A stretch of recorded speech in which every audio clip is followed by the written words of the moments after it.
আমার একবার গা হাত দিতে পাবো একটু ধরে এলো আর কি, কিছু না। না কিছু না। ঠাকুমা বলছি তোমার বাড়ি এইখানে? জি, একটা সমস্যা হয়ে গেছে। ব্যাপারটা হয়েছে কি, আমাদের বাড়ি ওইদিকে, ঠিক আছে? যে ব্যাপারটা হয়েছে, আমাদের বাড়িতে না একটা জ্যোতিষীকে দেখিয়েছিলাম, মানে ভূত পেতে ছায়া আছে, ঠিক আছে? 1 মাস ধরে এরকম ঘুমাইতে পারিনি রাত্রে। বললো একটা 40 বছরের উপরে কোনো লোক থাকে, তাকে একটা জিনিস দিচ্ছে, বলছে এটা একবার ছুঁয়ে দিবে, কিছু হবে নি, মানে বললো যে তারপর থেকে ওইটা হয়ে যাবে, মানে এটা দিচ্ছে, বুঝলো? বললো ছুঁয়ে দিতে। কি করব? আপনার বয়স কত? না আমার তো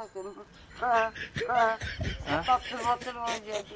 40-এর উপরে বললে এরকম, মানে ছুঁয়ে করে দেবো, তাহলে কিছু হবে নি বলছে। না না মানে বলছে যে দরকার নেই। মানে ওই যে ব্যাপারটা, খারাপ ব্যাপারটা ওটা চলে যাবে। মানে আমাদের ফ্যামিলিতে 15 জনের মতো থাকে না, মানে একটু বললো বয়স্ক লোক দেখে এরকম। না কি করা যায় এখন বলো তো? ওসব ব্যাপারে আমি কিছু কইতে পারবো না। একটু ছুঁয়ে নিলে আর কি, হ্যাঁ? प्यारी समझ गई। কিছু হবে নি তো? না আমার কিছু নাই, ও তো আর অন্য লোকে দেখা দাও তাহলে আমাদের সমস্যাটা কেটে যেত আর কি। না গো। হ্যাঁ, একটা কথা শোনা দেখি, একটা কথা শোনা দেখি। কিছু হবে নি বললো, মানে নাই হবে তুমি চলে তুমি যাবো। না আমার একবার গা হাত দিতে পাবো